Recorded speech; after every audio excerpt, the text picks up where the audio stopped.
The month is winding down, so that means it's time for the Maybe series.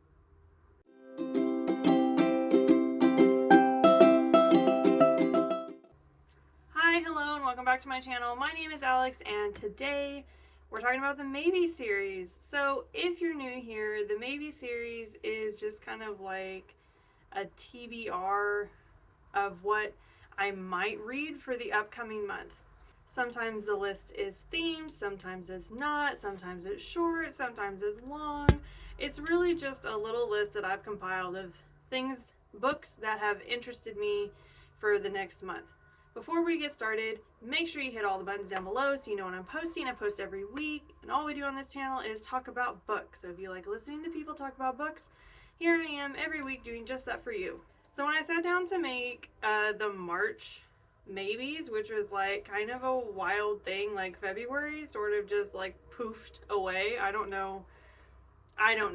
It's over, and it really kind of caught me off guard because like March is kind of a busy month for us, and I'm not ready. This is also the first week in a long time that I have no work lined up.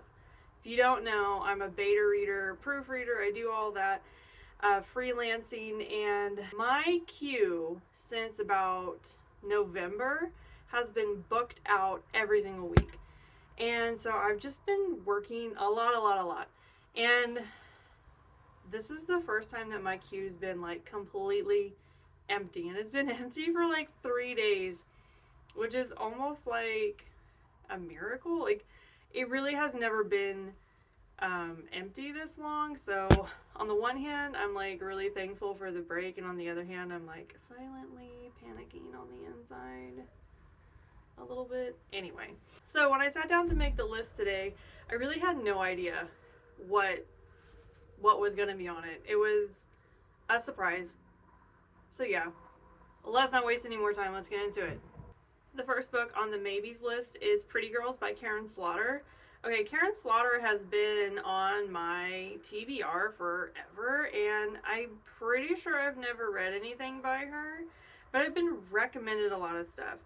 This book in particular has been recommended to me by a few of my bookish friends, and I was like, it's been on my TBR a while, I'll just add it.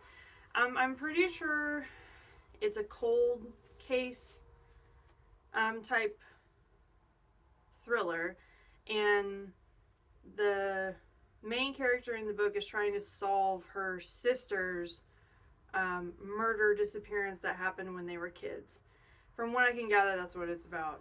I'm going to be completely honest, I have no idea if this is going to go in the mix or not, because this book is thick. Like, it don't have any reason. If it does have a good reason to be that thick, then okay, but it's like almost 500 pages. Thrillers in general are not that long. Like, no, they're generally not that long. So on the one hand, that makes me like super curious about,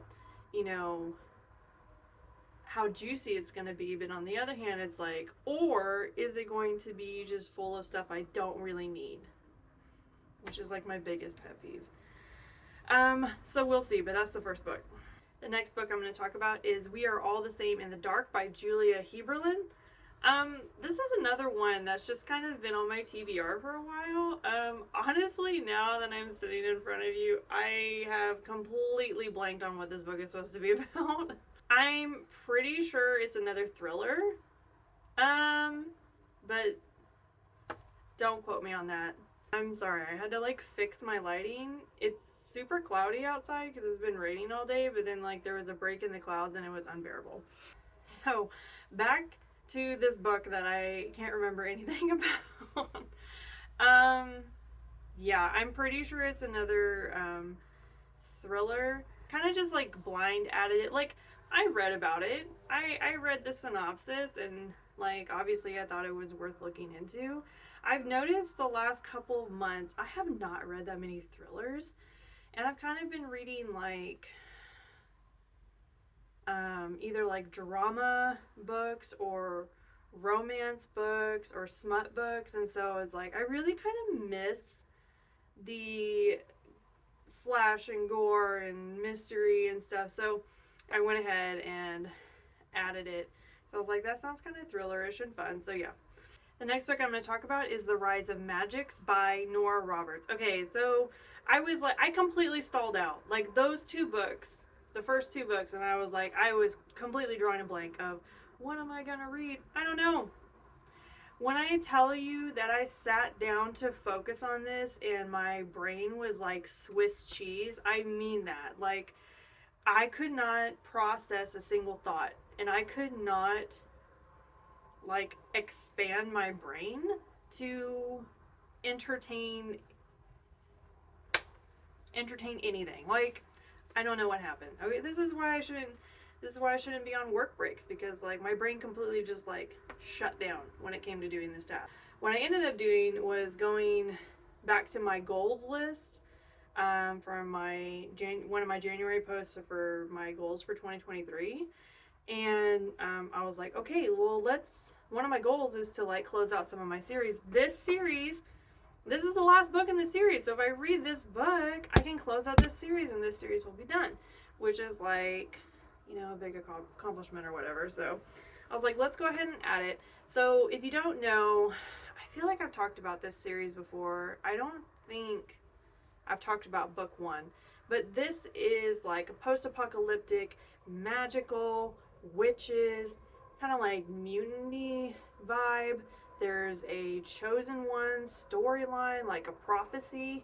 It's really cool. Nora Roberts is just like really talented, and I just really loved the first book. It was so good. And then I read the second book, and okay, the second book was not bad, all right? It was just necessary and a little boring and dense, I guess you would say. So like the first book is not really a very long amount of time, and you know, we establish the apocalyptic event that happens, and then we see the divide of like good and evil, and like what the government's doing, and people that have powers and people that have magic and people that can like, you know, and then all the people that don't have any of that stuff.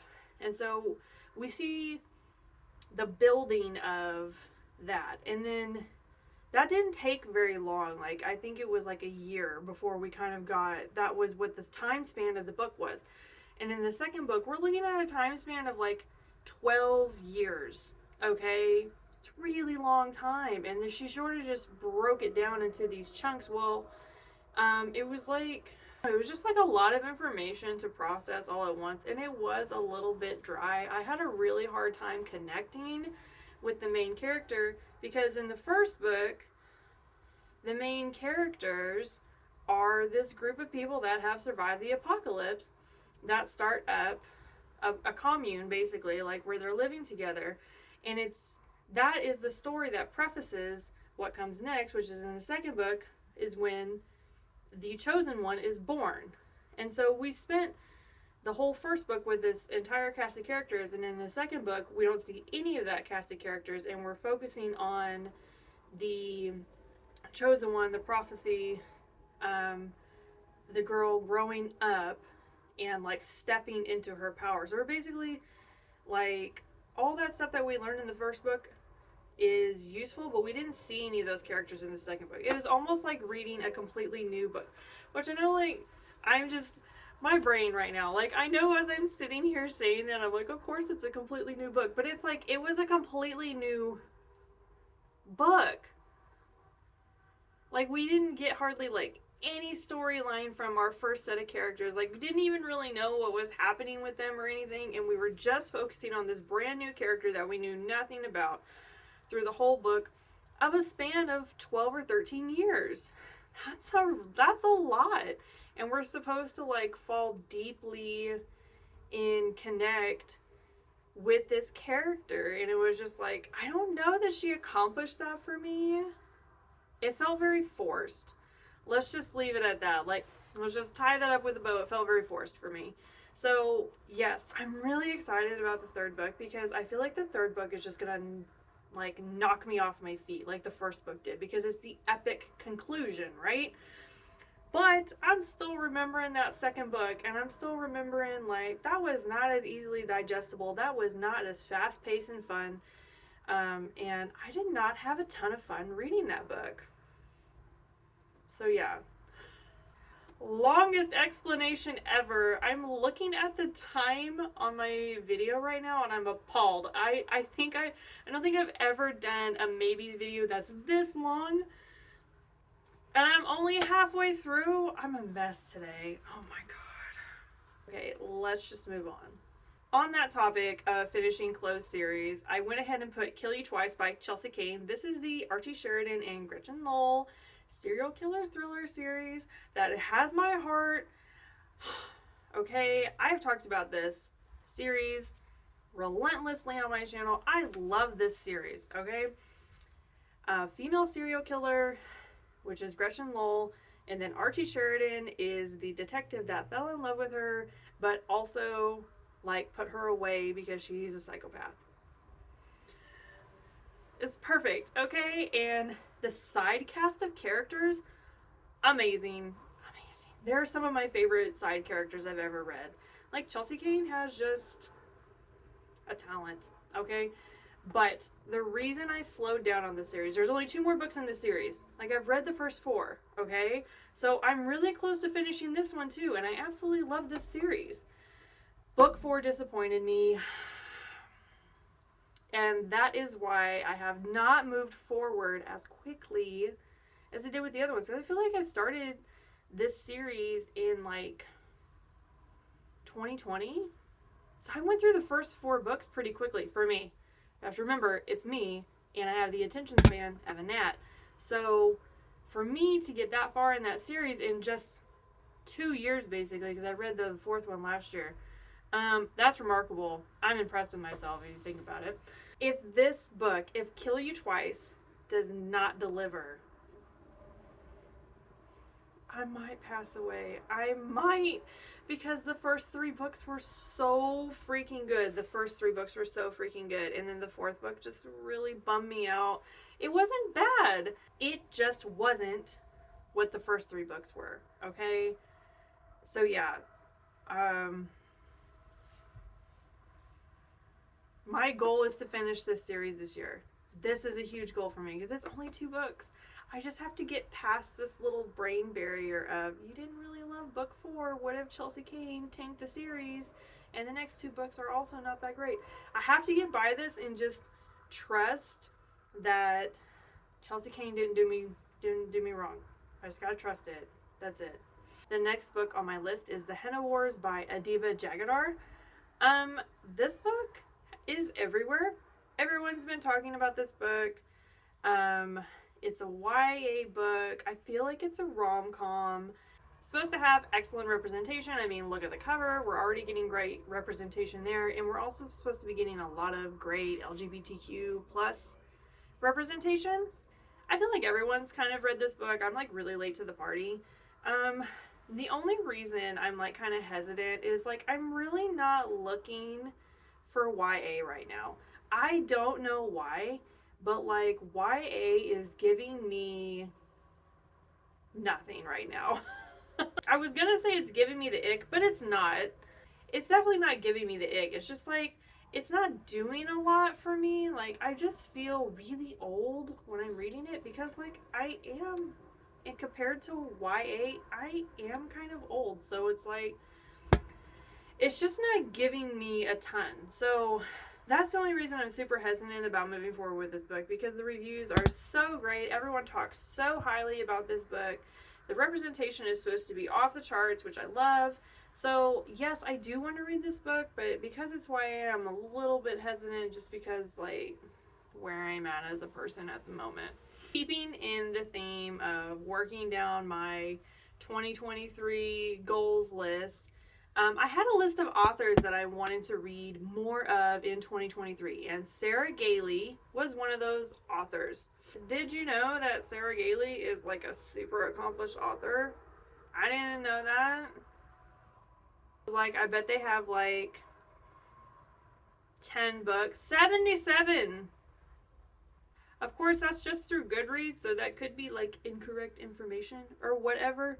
But I was not expecting that. I was not expecting that, okay? So, Just Like Home by Sarah Gailey got added to the list. I honestly, like, the list of books that they've written was so long that I was like, I don't even know how I'm gonna pick. So I just kind of scrolled and picked one.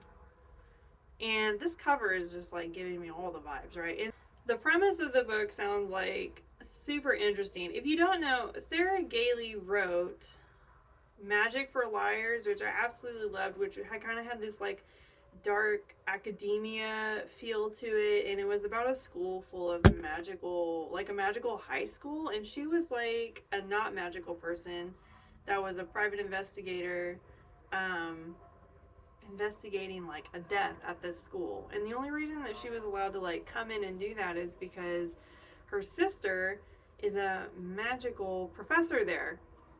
Really cool story, okay? So the layers that they were able to get with that just like sealed it for me, okay? So when I was reading the premise for this book, it was basically the main character is getting a phone call from her mother to come home, and apparently the dad was a serial killer and like buried all the bodies like in their yard and stuff. And so she ends up going home, and of course, like, that's got to be like a trauma bomb, right? And when she gets there, she realizes that her mom rented out their shed to like a stranger, and they're just like staying there. And then as she's getting settled in, she starts getting handwritten notes in her dad's handwriting around the house. So it's giving lots of like thriller edge to it, but also had this sort of like haunted house kind of vibe to it. In the premise of the book, I didn't really know where to land on what this was gonna bring to the table, but Sarah Gailey has surpassed my expectations before, because my expectations for Magic for Liars was already pretty high because it sounded like a super cool book. They totally delivered, and they over delivered for me. Like, I was not expecting all that, you know? And so I feel like it's going to be good. That's how I feel. I feel like it's going to be good. And that is where I had to draw the line on my list, because then I got really sidetracked just trying to focus in on what I wanted to read. And since like I ended with Sarah Gailey, my mind immediately went to Magic for Liars, and I was like, I want another book that's just like that. Yeah, well, I couldn't come up with anything that was exactly like that. And then I was like, okay, well, I really want like a witchy book, but not YA fantasy witchy, which was also all I was coming across. And I was like, no offense, I don't want to read YA fantasy witches though, because I'm not YA. Like, I really want something that's a little bit like adult witchy. You know what I mean? So after searching, and I'm not even kidding, after searching for like 30 minutes, I was like, okay, I just have to stop. Like, I just have to let this go for now. And so I did. I just let it go for now. And that's where I ended my maybes list. There's always a spot on my monthly lineup for the book club book. I have no idea what the book club book's going to be like, because we're supposed to be having an open poll this month and nobody has submitted any titles. Like, I feel like we all kind of forgot that February's like super short, and yeah. No one submitted any titles yet, so I'm gonna have to like get on that and be like, we have to kind of like make a decision what we're doing. So yeah, the book club book's gonna be a huge surprise, and I'm super excited to tell you guys about the book club book that we read for this month, for February. It was amazing. I'm so excited to tell you about that. That's all next week. Next week is going to be the February wrap up. I'm finishing up a book right now that I'm absolutely in love with. Y'all, I'm going to be so excited to talk to you next week about what I read this month. But that's what I might read in March. If you have any recommendations for me, if you've read any of the books I talked about today, leave me a comment. Let's chat about it. Hit all the buttons so you know when I'm posting. I post every week, and I will see you guys next time. Bye!